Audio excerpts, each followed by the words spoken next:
Muy buenas tardes, muy buenos compañeros, compañeras, vecinos, ciudadanos, nuevamente con Cantaclaro TV. Hoy tenemos un programa dirigido básicamente a hacer un análisis de la situación actual, sobre todo de la situación del gobierno, y cómo venimos nosotros enfrentando esta situación de crisis. Este programa lo hemos titulado Abajo el desgobierno, fuera DINE y Congreso, porque en estos momentos este es el sentimiento que recoge el pueblo peruano. El pueblo peruano está muy indignado, muy molesto con el actual gobierno, y obviamente está muy molesto porque este gobierno está significando en la práctica el caos, las muertes, los problemas, las dificultades y el empeoramiento de las condiciones económicas de los ciudadanos.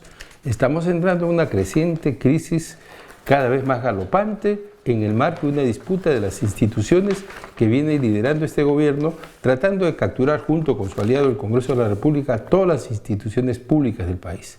Se han propuesto, por ejemplo, hacer en estos días el foro temático sobre seguridad, y la prioridad para ellos es cómo toman el Ministerio Público y el sistema de justicia.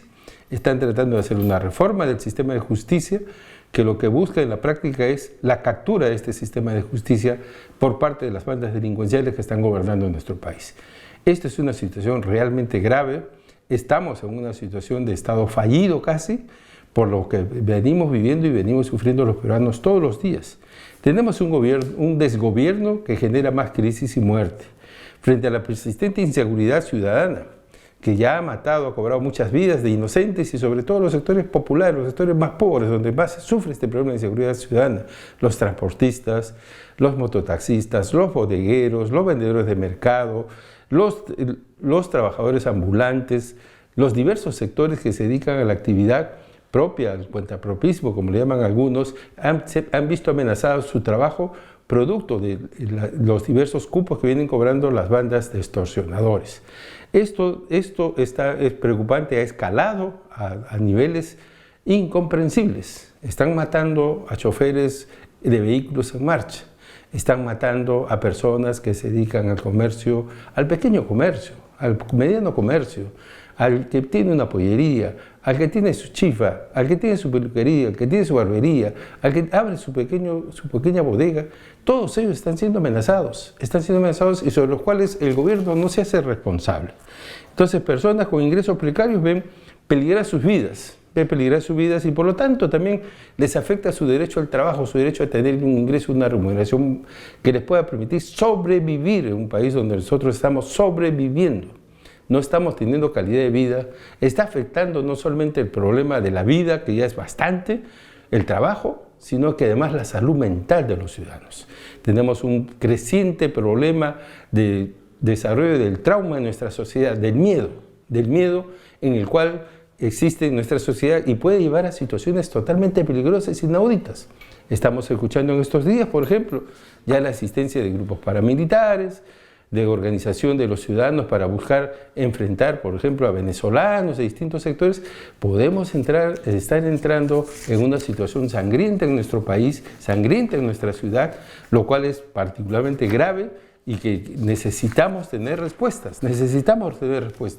¿Y qué nos ofrece este gobierno? Una galería de ministros incapaces.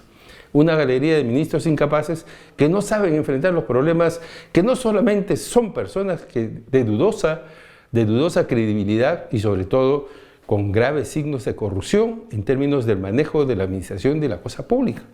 Hemos visto, por ejemplo, cómo el ministro de Salud ha sido incapaz de enfrentar la crisis del suero fisiológico.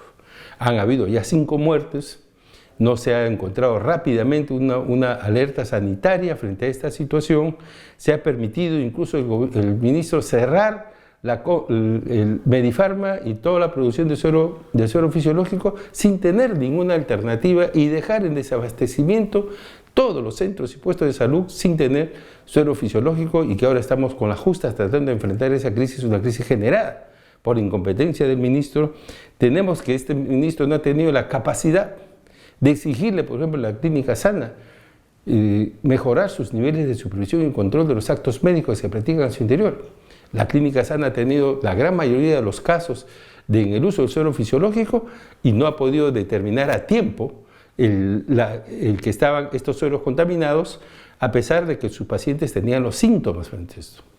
Ellos no han podido determinar porque no hacen un seguimiento de la población que es atendida en la misma clínica. La población que se atiende en la misma clínica no ha hecho un seguimiento pormenorizado, no ha tenido los protocolos de seguimiento en términos de un plan médico director, y que lo que ha llevado es a no detectar a tiempo y por lo tanto informar tardíamente a la opinión pública que teníamos un suero fisiológico contaminado entre los productos que se expendían en las ciudades, en el país.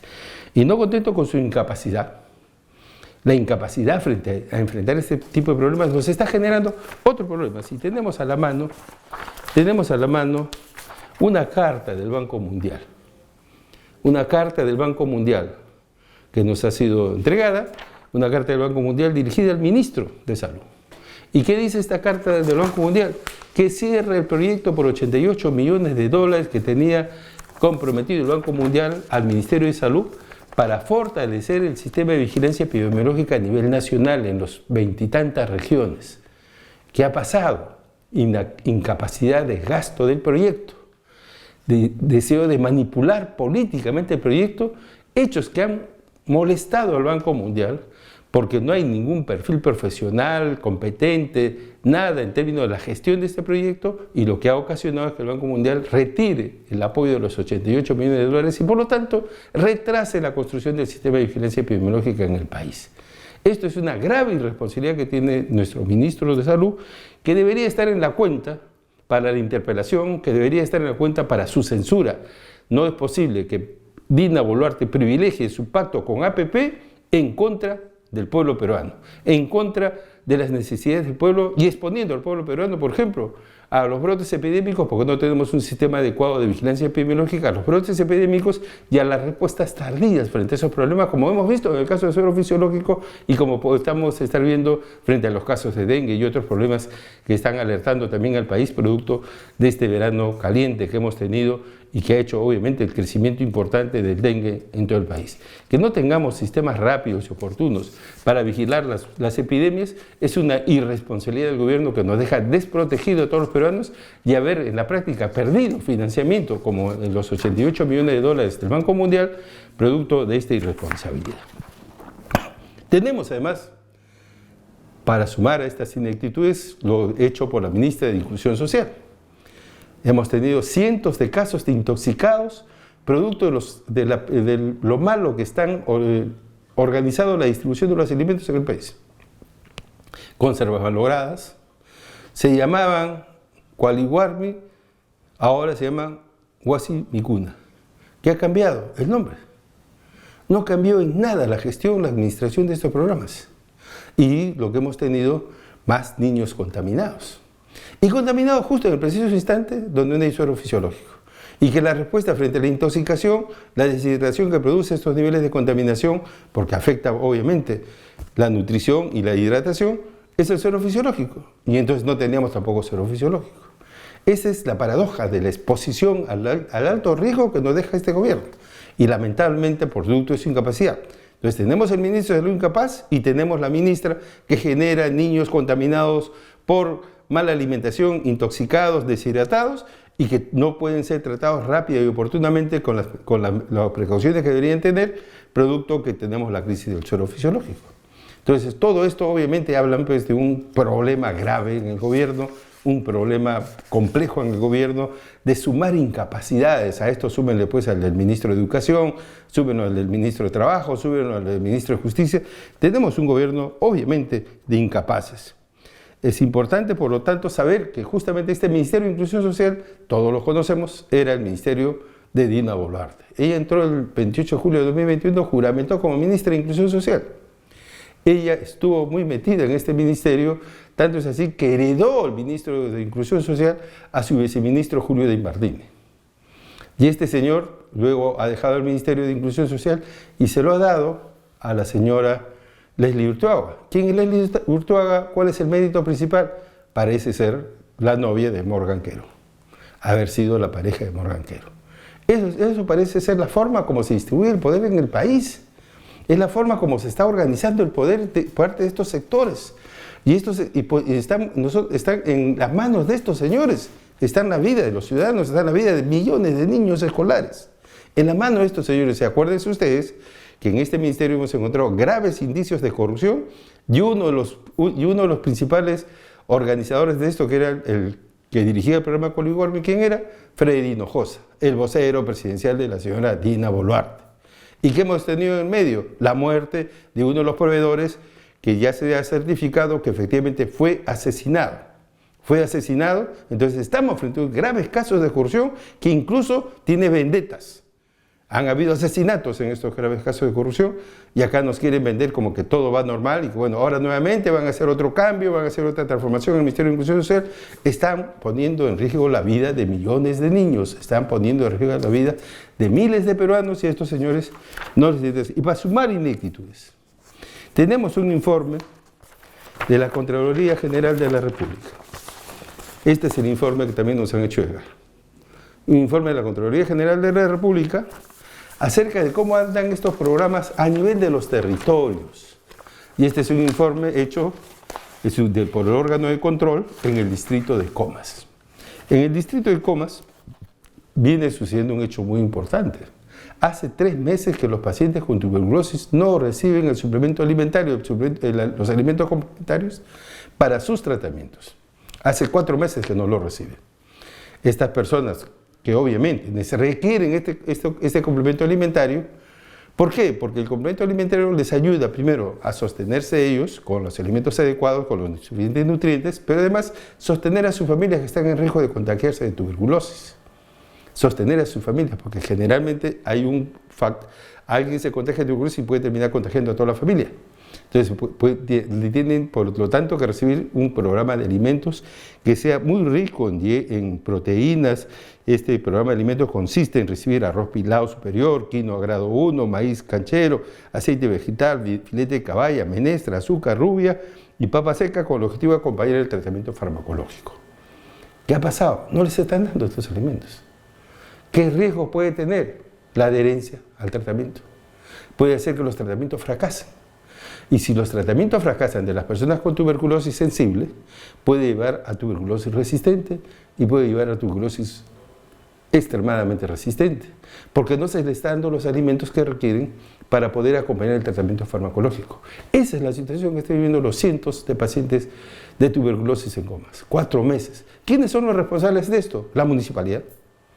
Pero además, ¿quién? El MIDIS, que es el que tiene que supervisar. No se dieron cuenta que no se estaba haciendo uso del presupuesto de la Municipalidad de Comas, que tienen que ellos que supervisar.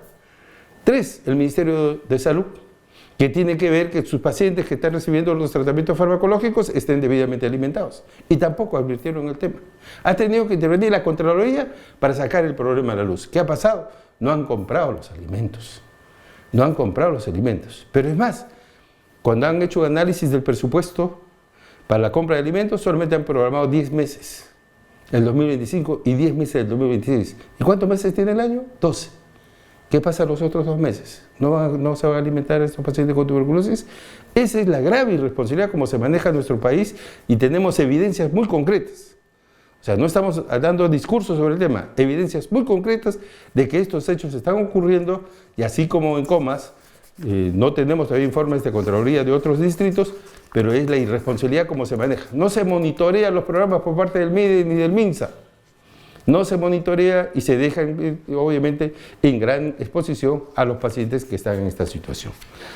Entonces tenemos el MIDIS, el MINSA en esta situación, una alianza de incompetencias, una alianza de negligencias, una alianza de irresponsabilidades, una alianza en contra de la vida de los ciudadanos, una alianza para complicar más la situación ya complicada de tener tuberculosis en el cuerpo.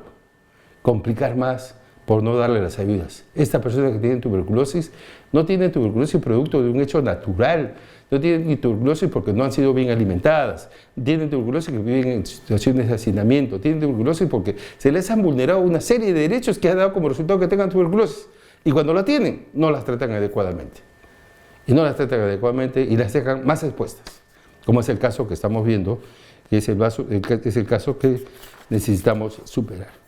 Y de la misma manera, tampoco tenemos para la seguridad ministro del Interior. Se censuró al señor Santibáñez.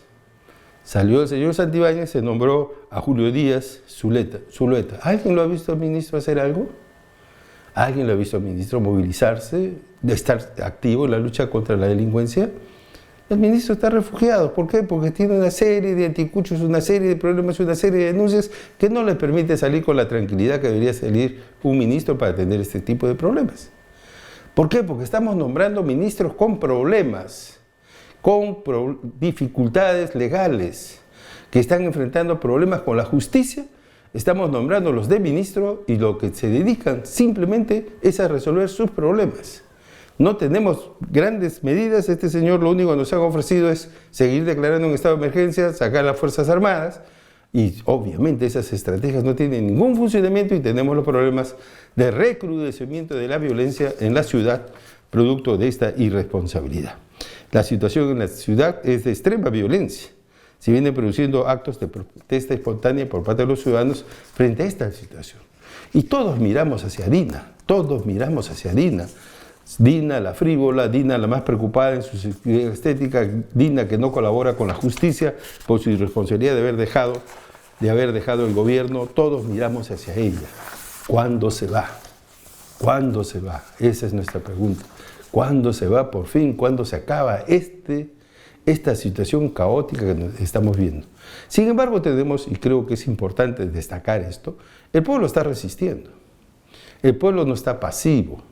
Contrario a lo que mucha gente piensa, a pesar de que salir a movilizarse es un riesgo, sino que nos lo digan los ciudadanos del sur del país, que salieron a movilizarse contra el gobierno de Dina en diciembre del año 2022 y 50 muertos.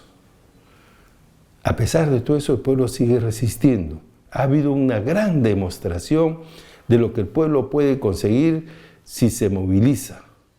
Y un viernes 21 de marzo, desplegaron una gran movilización en la ciudad de Lima y lograron la censura de Santibáñez en contra de la voluntad de varias bancadas del Congreso que tuvieron que votar a favor, porque además fueron pillados tratando de boicotear la movilización del pueblo. El pueblo resiste, el pueblo no se queda tranquilo con lo que está pasando, el pueblo se viene movilizando. La crisis demanda pues ya la salida de Dina, que no puede continuar gobernando el país como se está gobernando. Nosotros eso le estamos llamando el desgobierno. No tenemos un gobierno, tenemos un desgobierno absoluto que nos expone a todos los ciudadanos, expone nuestras vidas, expone nuestra tranquilidad, expone en la práctica la situación que vivimos sin ninguna respuesta de parte del Estado. Tenemos un Estado que no está al servicio de la gente. Tenemos un Estado que está al servicio de los delincuentes, que en alianza con quienes gobiernan, han generado una serie de leyes que significan apoyar la criminalidad. Estos señores, orgullosos de las leyes que han dado, se niegan a derogarlas. Hasta el momento ni siquiera los ponen en su agenda, y en su agenda temática, en lugar de buscar derogar esas leyes insensatas que han aprobado, lo que hace es tratar de tomar más bien el Ministerio Público y tratar de tomar el Poder Judicial. La lucha se debe organizar. El pueblo tiene que pasar a organizar sus luchas. No podemos seguir en esta situación. Ya es insostenible y es un riesgo de vida que tenemos todos los peruanos. Una bala perdida, está yendo en un micro, pueden matar al que conduce el micro, el bus, pueden matar al bodeguero que te está atendiendo en la bodega, pueden entrar a un restaurante y asaltar a todos los que están en el restaurante, quitarles sus teléfonos celulares o si se resisten, poderlos balear. O sea, estamos en una situación de alto riesgo, en las calles no podemos caminar tranquilos, ya no hay calles seguras en la ciudad, no hay calles seguras, a pesar que estamos en varios sectores con militares en las calles, la calle no es segura. Hemos visto como ayer nomás en la Avenida Venezuela han matado a un chofer de una combi en pleno movimiento del vehículo. No hay ninguna posibilidad de vivir tranquilos, entonces estamos en una situación de ese tipo y nos tenemos que organizar. Los pueblos del sur, por ejemplo, se están movilizando alrededor de la lucha por la masificación del gas. Están desarrollando una serie de medidas de lucha como paros, movilizaciones, talleres, seminarios, encuentros, comunicados, todo tipo de acción para oponerse a la voluntad del gobierno central de dejarlo sin gas para todo el sur, a la voluntad del gobierno central de seguir solamente estudiando cómo se haría el gas, a pesar que desde 1984 existe el gas de camisea y que no puede ser consumido por los ciudadanos del sur y tienen que pagar por un balón de gas entre 25 a 30 soles, que les dura apenas una semana o 2 semanas, tienen que comprar entre 2 a 3 balones de gas al mes, que estamos hablando de cerca de entre 80 a 100 soles mensuales que tienen que hacer uso de pago del gas para sus domicilios, para cocinar sus alimentos. Mientras que en Lima, quienes hemos tenido la oportunidad de tener gas domiciliario, vía el tema del gas doméstico, las conexiones que han hecho a través del Cálida y otros, están pagando 12 soles por el mismo gas. O sea, es increíble que ese gas que viene del Cusco, en Lima cuesta 12 soles y en el Cusco cuesta 100 soles. Increíble, increíble, inaceptable, inadmisible. Es insensato que tengamos una distribución del gas de esa naturaleza y que lamentablemente viene ocurriendo por lo que el gobierno, este gobierno y los gobiernos anteriores simplemente han timado a la población del sur. Por eso respaldamos plenamente a todos los ciudadanos del sur en su demanda por tener la masificación del gas y resolver con eso también los problemas de soberanía energética, resolver con eso el problema de la industrialización, resolver el problema del desarrollo de la macrosur. Porque no podemos tener por fuera de la agenda de prioridades nacionales al sur del país. Ya suficiente abandono ha tenido el Estado en el sur del país, que ha dejado en el nivel de retraso que tiene el sur con respecto a la conexión del resto del país. Eso es inaceptable. Es más, aprovechando su gas para el resto, pero no haciéndolo para los propios ciudadanos de donde procede el gas. Eso es inaceptable. En el norte también se vienen organizando a partir de las luchas sobre el tema del agua, cambio climático, el tema de la agricultura y también los problemas que hay con la minería, Tambo Grande y otros. Entonces ahí también está fluyendo un movimiento muy importante de articulación de las distintas demandas de los pueblos del norte en torno a estos temas de agenda que también respaldamos. Se están articulando y esperamos una respuesta sólida del norte con todas las demás regiones sobre estos temas, el agua, la agricultura y la minería, porque nosotros necesitamos tener desarrollos territoriales que puedan ser sostenibles y que dialoguen con el medio ambiente y no depreden el medio ambiente como pasa en muchos lugares de nuestro país, producto de una minería irresponsable, la ilegal sobre todo, que depreda el medio ambiente, que genera economías delictivas y que ha generado enriquecimientos indebidos, generando una lumpenburguesía en nuestro país. La lucha se organiza y también tenemos frente a la inseguridad diversas respuestas que están desarrollando el pueblo peruano. Tenemos el paro del 10 de este mes, tenemos los paros que han habido durante esta semana, espontáneos, todos ellos producto de la indignación ciudadana frente a la criminalidad. La respuesta masiva que tuvimos el 21 de marzo, producto de la muerte del ruso, el cantante de Armonía 10, y tenemos, lamentablemente, frente a hechos tan dolorosos como es la muerte, que reaccionar. Y los ciudadanos empiezan a reaccionar y empiezan a poner varios blancos importantes. Uno primero, derogatoria de todas las leyes pro criminalidad aprobado por este Congreso dedicado a avalar la criminalidad. Ese es un elemento central que tenemos que empezar a levantar y creo que es un elemento que debe articular una demanda ciudadana para colocar al Congreso a legislar a favor del pueblo peruano, en contra de su voluntad, porque estos señores no lo van a hacer voluntariamente.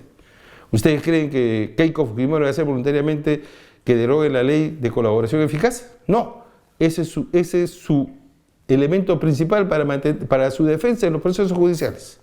¿Ustedes creen que Acuña va a estar a favor de limitar la extinción de dominio?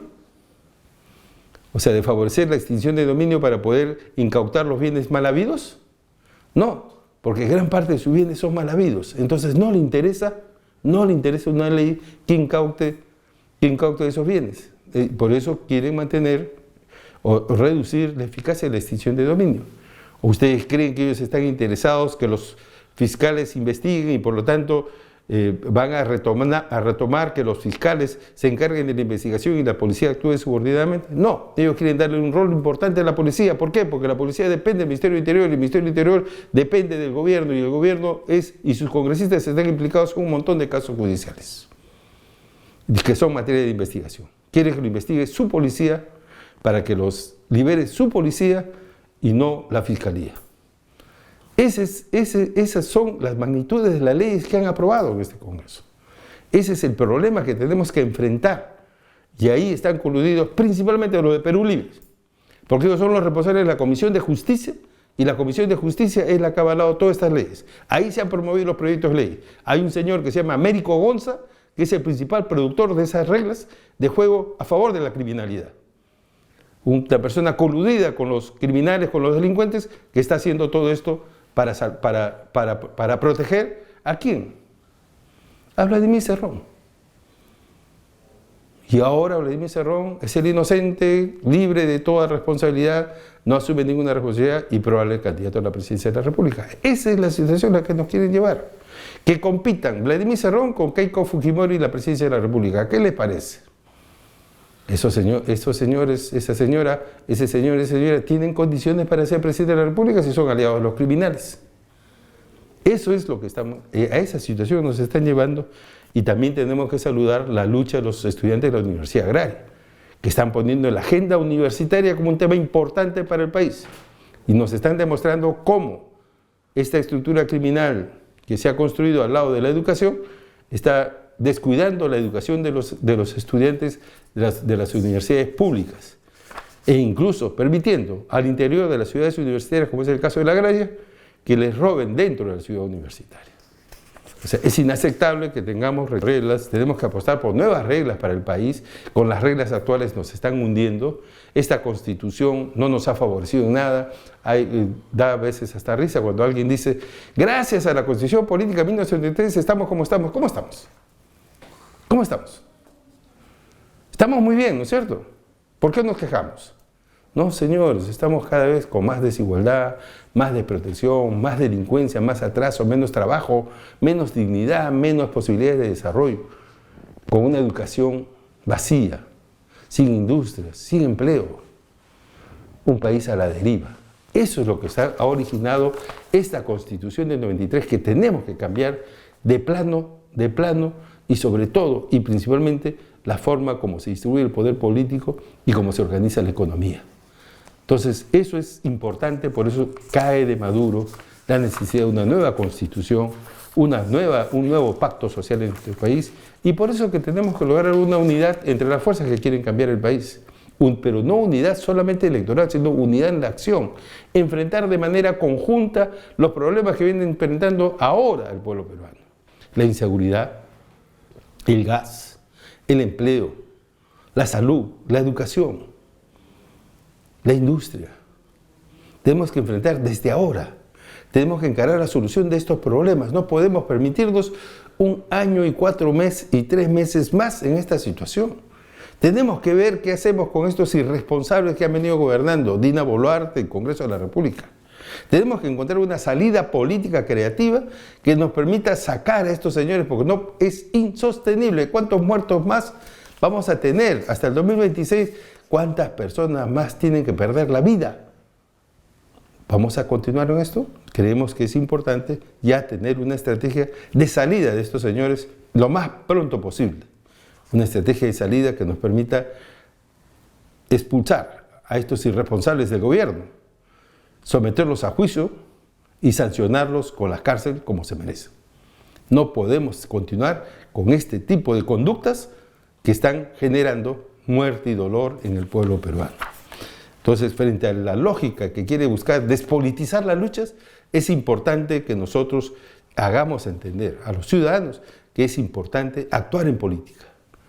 Y saquemos a los delincuentes de la política y pongamos a las personas que tengan responsabilidad en la lucha política. Construyamos los liderazgos en estas batallas. No liderazgo porque aparece uno en la televisión y cae simpático, no, liderazgos a partir de liderar movimientos sociales que pongan en jaque este modelo actual y busquen reemplazarlo por un proyecto país diferente.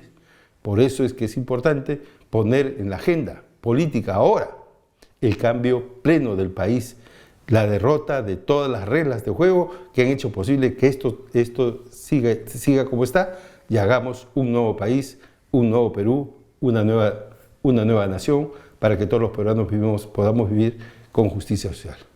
Ese es nuestro planteamiento y en ese planteamiento vamos a insistir y vamos a persistir para luchar por cambiar el país. Muchas gracias, fuertes saludos y un fuerte abrazo y solidaridad con todas las familias, los familiares de los fallecidos, con todos los que han sufrido actos de delincuencia y con todos aquellos que sufren producto de la incompetencia de este gobierno. Muchos saludos.